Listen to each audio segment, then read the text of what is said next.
Protest actions of Iglesia ni Cristo are also underway at Liwasang Bonifacio in Manila. And for the latest, let's now bring in our mobile journalist Fatima Baduria. Fatima, kamusta naman ang sitwasyon dyan sa Liwasang Bonifacio?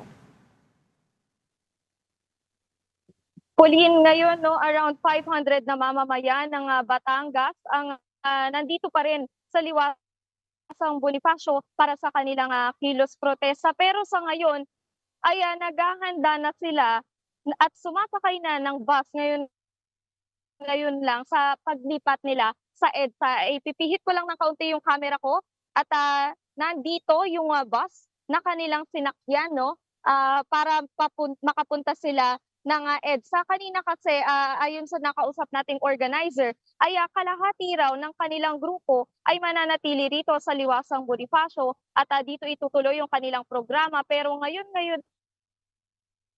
lang nakita natin sila na nagbaklas na nung kanilang mga tent na tinulugan kagabi at bitbit na nila yung kanilang mga gamit at sumakay na sa bus para raw pumunta ng EDSA at makiisa sa rally ng INC na ginaganap ngayon. Doon, ayon naman sa kanila ay iisa lang daw sila ng ipinaglalaban na transparency at accountability kontra korupsyon at sinusuportahan din daw nila si Senator Rodante Marcoleta na balak sampahan ng plunder case kaugnay ng kanyang undisclosed campaign funds. So sa ngayon ay tahimik ngayon dito sa Liwasang Bonifacio at inaabangan natin kung anong oras din aalis yung mga nagprotesta dito, Pauline. Okay, so linawin ko lang Fatima, yung mga nagrally dyan sa Liwasang Bonifacio ay hindi lamang mga miyembro ng INC, kundi mula sa Batangas 1st District. Bakit daw nila napili na sumama pa at makisali sa mga demonstrasyon dito in support of Senator Rodante Marcoleta?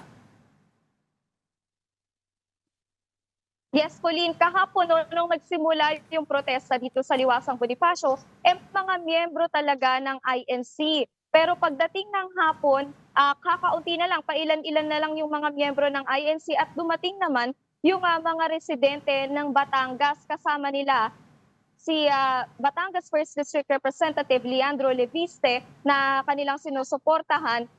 Pero kaisa rin daw sila nung mga nagrarally ng mga INC dito sa Liwasang Bonifacio at maging doon sa EDSA. At ngayong araw nga ay wala na yung mga kasamahan nilang INC at nandoon na raw sa EDSA. At ngayong umaga ang nanatili ay yung mga galing ng Batangas. Pauline. Fatima, kasama ba nila si Congressman Leandro Leviste ngayong umaga?